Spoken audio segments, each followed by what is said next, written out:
She was cleaning a bottle that had been dusty for hundreds of years, and accidentally released an ancient spirit that had been imprisoned in the bottle. The spirit begged her to make 3 wishes to help him break the curse of being imprisoned for another 1,000 years. It was just these 3 wishes that troubled him. If she did not break his curse, the spirit made a bet. Her name was Alithia. She was a renowned narratologist with a lot of knowledge. One day she flew to Istanbul to attend a conference. As soon as she got off the plane, she was hugged by a bald woman wearing a pink leather jacket.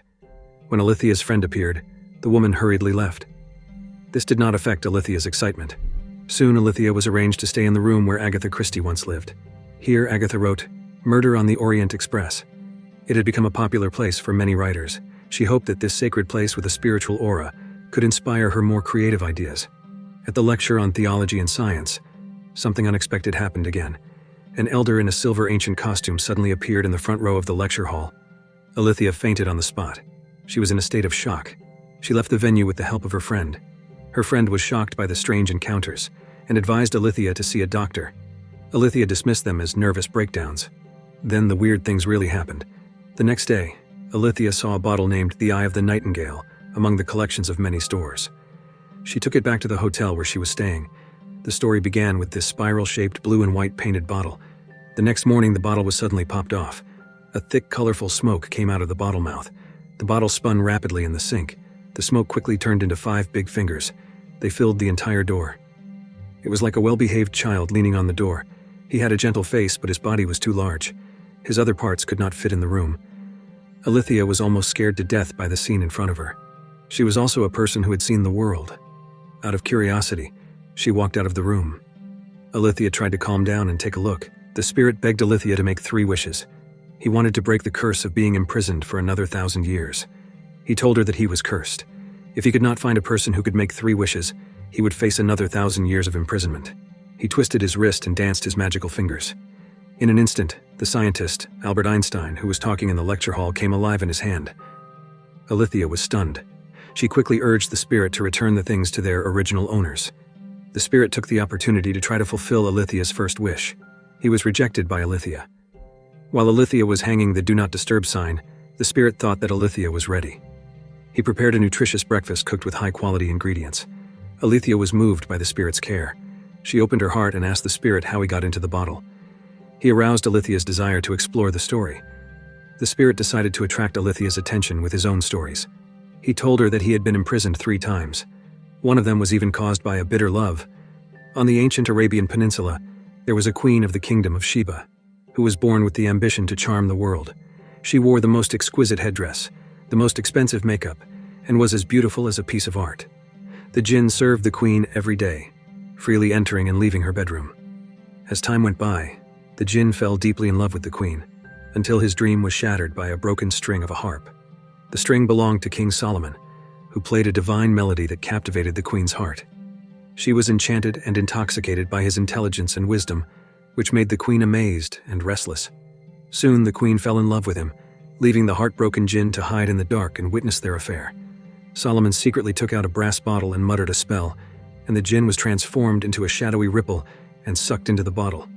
Solomon casually threw the bottle out of the window, where it was snatched by a passing eagle. It flew over the yellow sand and into the vast sea.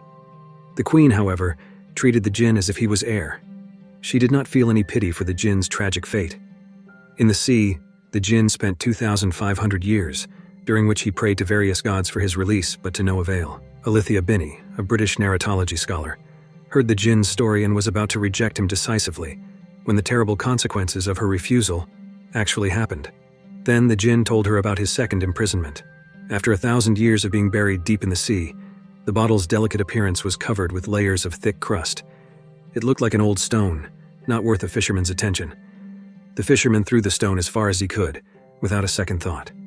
Later, it was used as a cold weapon and inexplicably killed an Ottoman soldier. Then it was used by a mason to reinforce the city wall. One day, a young girl named Gulton stepped on the stone and looked inside the wall. In the chaos, Gulton and the loose stone fell down together. The crust on the stone cracked, revealing the brass bottle inside. Gulton curiously opened the bottle and released the jinn. When the jinn appeared in front of her, Gulton fainted on the spot. When she woke up, the poor Gulton had fallen in love with a handsome boy she met by chance that day. She hoped to be with him one day, and wished to become the most beautiful woman in his eyes.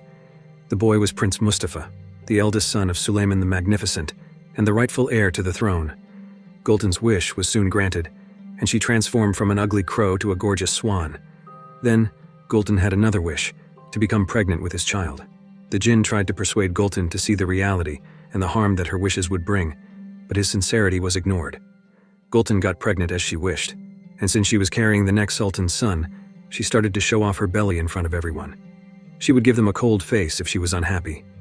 Meanwhile, Suleiman the Magnificent was too credulous of the slander of his favorite consort Hurrem, and decided to summon and kill his son. The jinn immediately told Gultan about this, and urgently hoped that she would make her third wish to save herself. But Gultan, who was in a panic, did not listen to the jinn's advice, and gave up her last chance of redemption. She was soon captured by the assassins. The jinn wanted to help her, but was attacked by an evil spirit. The jinn could not change Gultan's fate, and could only watch as she was thrown alive into the sea. The jinn plunged into the sea in vain, unable to save Gultan's life. His vision of breaking the curse was once again shattered. The bottle was buried in the depths, and the jinn could only try to make a commotion, hoping that someone would find the bottle. As the successor of the throne, Alithia was silenced mercilessly, like an invisible person who did not exist in the world. Every attempt was hope turning into despair. Until one day, the bottle was taken out from the guts of a deep-sea fish and given as a token of love by her husband. It fell into the hands of the genius girl Zephyr. Zephyr was bored and tried to pry open the bottle to see what was inside. She did not expect to release the jinn, who embarked on his third imprisonment journey. Zephyr showed the jinn her inventions with great interest. The amazing objects were truly eye-opening. Zephyr thirsted for knowledge, and the jinn fulfilled her wish. She indulged in the sea of books on the tree, tasting the wisdom books and others from ancient times, as if traveling through time and space. She had the whole world in her room. At this time, making Zephyr happy became the jinn's greatest happiness. The jinn was completely moved by the girl in front of him.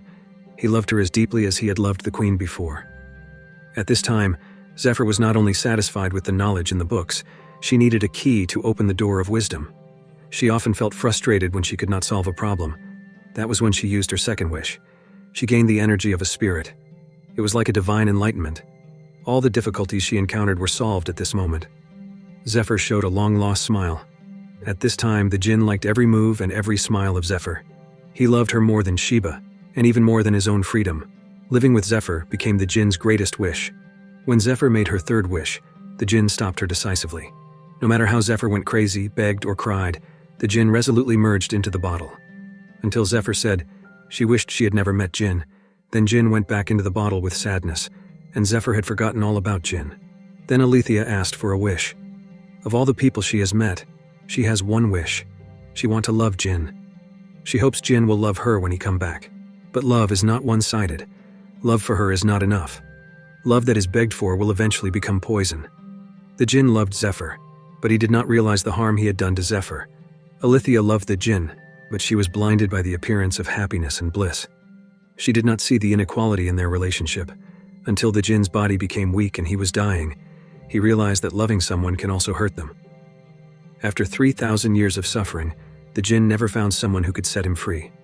He was either betrayed by others or betrayed others himself. Alethea finally chose to let go and gave the Jinn the long-awaited freedom. She made a wish for Jinn to be free where he deserved to be. And finally, Jinn appeared in front of Alethea again.